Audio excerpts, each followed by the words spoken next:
झारखंड विधानसभा की प्रत्यायुक्त समिति के 2 सदस्यीय टीम साहिबगंज का दौरा किया। समिति के सभापति जमशेदपुर पूर्व के विधायक सरयू राय और जारमुंडी विधायक वीरेंद्र कुंवर सदस्य के रूप में पहुंचे।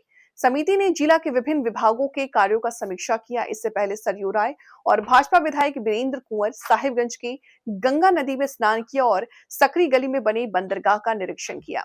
समिति के सभापति ने विभागों की समीक्षा के बाद पत्रकारों को बताया कि साहिबगंज में जितने भी जीवश्म हैं, इसके संरक्षण के लिए सरकार को एक कानून बनाना चाहिए। इसके अलावा साहिबगंज में एक रिसर्च सेंटर बने हैं, जिसमें बाहर से आकर जियोलॉजिस्ट रिसर्चर इस क्षेत्र में रिसर्च करें।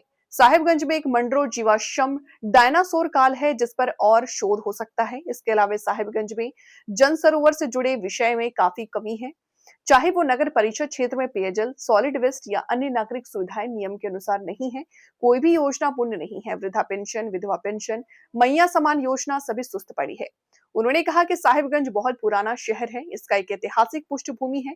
इसको ध्यान में रख करके साहिबगंज के लिए विशेष पैकेज सरकार को बनाना चाहिए। जो नियम बने हुए हैं उन नियमों के क्रियान्वयन पर विचार करती है।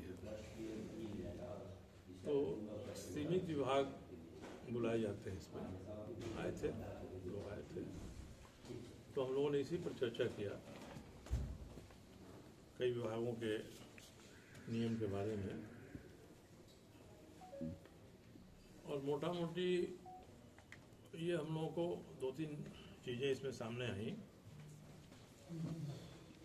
कि यहाँ पर मंडरो में फॉसिल पार्क है पहले से, फिर 3 पहाड़ के पास भी कोई नया मिला है, पाकुड़ में भी सूचना मिली है कि फॉसिल मिल रहा है बहुत ज़्यादा। तो एक हम लोगों का जो जियोलॉजिकल हेरिटेज है, इसके संरक्षण के लिए एक कानून की ज़रूरत है जो सरकार को बनाना चाहिए। अभी जो नियम कानून है उससे उनका पूरा संरक्षण संभव नहीं है। दूसरा कि साहिबगंज को एक ऐसा संस्थान मिलना चाहिए, रिसर्च इंस्टीट्यूट की तरह का, जहां लोग बाहर से आएं और इस पर रिसर्च करें, क्योंकि कई फोसिल्स लोग मानते हैं कि डायनासोर युग के पहले का भी है जी।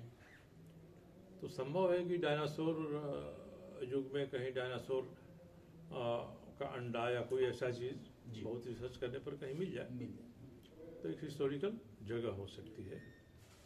ये सब यहाँ से ये एक बात उभरी है जी। हम लोग सरकार से कहेंगे कि एक ऐसा बिल कोई लाइए ताकि इनका बेहतर तरीके से संरक्षण हो सके। दूसरा, हम लोगों ने ये देखा है कि साहिबगंज में जो आम जनता से जुड़े हुए काम हैं,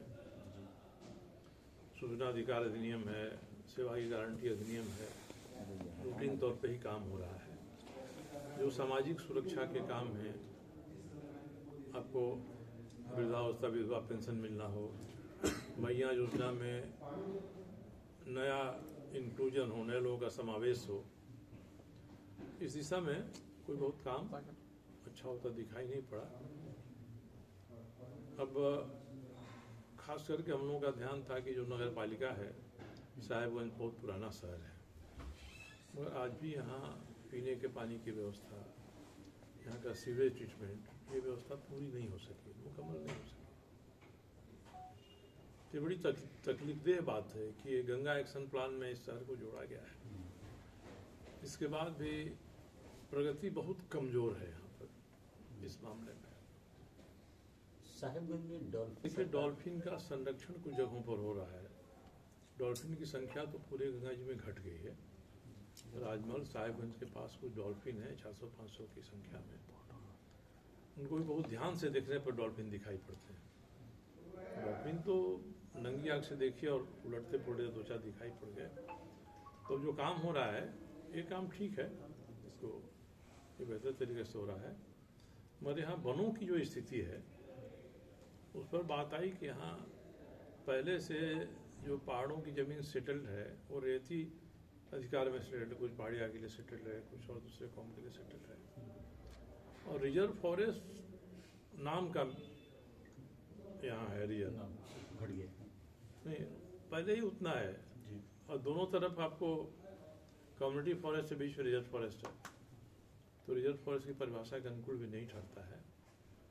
तो एक ये सोचना होगा कि फॉरेस्ट के डिमार्केशन के लिए सीमांकन जो करना है उसमें कठिनाई हो रही है, तो इसके लिए भी गवर्नमेंट पहल करे और जो भी वन हैं, चाहे प्राइवेट फॉरेस्ट हैं या रिजर्व फॉरेस्ट हैं, सबको मिलाकर एक नया ढांचा तैयार करे कानून का। और दूसरा कि जो फॉरेस्ट राइट एक्ट है, आज 20 साल हो गया, 2005 में जो उस जमीन पर रह रहा है उसको मिलेगा राइट। 20 साल में फाइनल अंतिम स्तर पर नहीं पहुंच सका है, अभी भी एप्लीकेशन आना जारी है, देना जारी है, तो एक ये बाधक बन रहा है। तीसरा, यहाँ जो माइनिंग हो रही है, खनन हो रहा है, उस खनन से यहाँ का पर्यावरण पारिस्थितिकी बुरी तरह प्रभावित हो रहा है। यहाँ की जो जल धाराएं थी, पहाड़ों से निकलती थी, वो नष्ट हुई है। फर्स्ट ऑर्डर स्ट्रीम तो बिल्कुल ही ख़त्म हो गया है। तो नेचुरल वे में उसका जो ग्राउंड रिचार्ज होता था वह बाधित हो गया है। अवैध खनन की सीबीआई, ईडी और जांच अलग है, उससे हम लोगों को कोई मतलब नहीं है, मगर इस पर अगर लगाम नहीं लगेगी तो यहाँ के पहाड़ों का पर्यावरण बदल जाएगा, खत्म हो जाएगा। इसलिए कि यहाँ जो माइनिंग के लिए सेटलमेंट हो तो एक्सपर्ट जियोलॉजिस्ट की सलाह उसमें ज़रूर लेनी चाहिए। ये पत्थर किस तरह का है, हम कितना माइन करें, कितना नहीं करें, ये होना चाहिए। बहुत उभर कर यहाँ आई है, तो हम प्रतिवेदन के रूप में सरकार के सामने रखेंगे। सर, ये खास माल का सर जिक्र होता है सर, काफी लंबित मामला है सर, हम लोगों का विषय नहीं है, उसके बारे में हम लोग बात कर सकते हैं।